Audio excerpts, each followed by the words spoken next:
Morning, everyone. I'm Pratiksha. And before starting, as usual, thank you, Avinash Bhai, for being the push and the guiding light in my life. And yes, Bashadi, I admire you. I love your vlogs. I see them. I don't know if anyone is going to take it in a wrong way, but I'm obsessed with your vlogs. I love to see them. I keep on seeing them every day. So I've prepared two pieces that I'm going to present today, and both of them are poles apart. So I would like you to bear with me. So the first piece that I've prepared today is based around the word miss. We miss someone every day, don't we? While being in the crowd or while standing somewhere alone with whom you've spent some precious moments, we do miss them. So this is for them. I miss you. Well, I guess I miss you. But not in the way how Devdas missed his sparrow that he drunk himself to death. Or neither in a way that Layla Majnu killed themselves just for the sake of love. Well, I miss you in the most horrifying human way. When I see people moving around and I feel that you're with me, when I see the trees moving and the leaves falling and growing back, the seasons passing by, but I still feel that you're lingering around me. Well, I don't even miss you like the way Aman Mathur did to see his beloved by searching for someone else. But yes, I do miss you like Veer Pratap Singh, who waited for 22 years to meet his Zara. Well, I don't even miss you the way where I forget to live, but surely in a way where I learn to live differently with you. Well, I would love to miss you by sitting near the window waiting for you every night, every morning, every afternoon, and every evening, thinking that you will be back. Well, I would certainly die someday, but I would like to die waiting for you. Or maybe just a glance of yours would suffice before my death. But I don't want to miss you like that. I want to miss you while looking at the stars, the sun, the moon, while looking at the sky and the sea, while visiting the places we've been to and reliving the moments we've spent.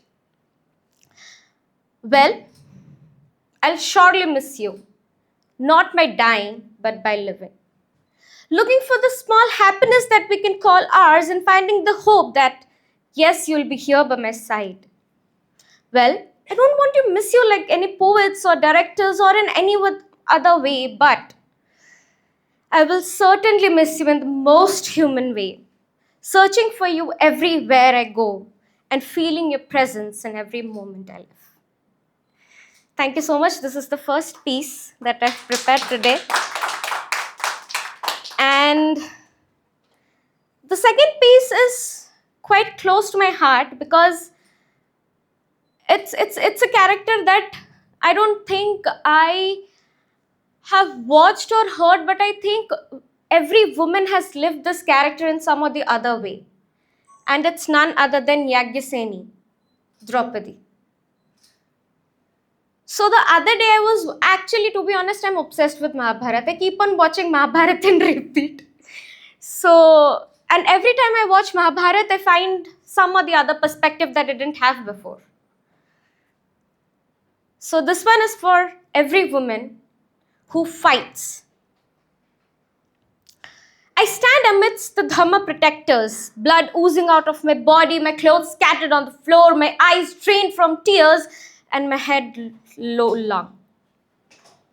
I question every so-called person who were always proud of themselves, protecting Dharma and creating a dynasty. I question, is this Dharma? I question my 5 protectors who always promised to save me. Is this what you call protection?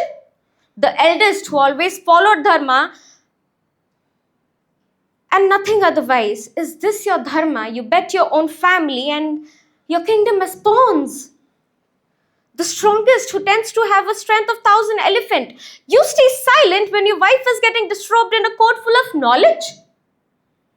Oh, the wise and mighty man. Is this the promise you spoke about? Answer, none. Silence and no words. I question the oldest who says he has never done anything wrong, the protector of the throne. Is this your justice? Is this your upbringing? What are you even so proud about? Look at this coat and look at me. I've become a fire who can burn the whole coat in seconds. I question the Guru. Is this your sanskar and pride? But the answer, again, silence.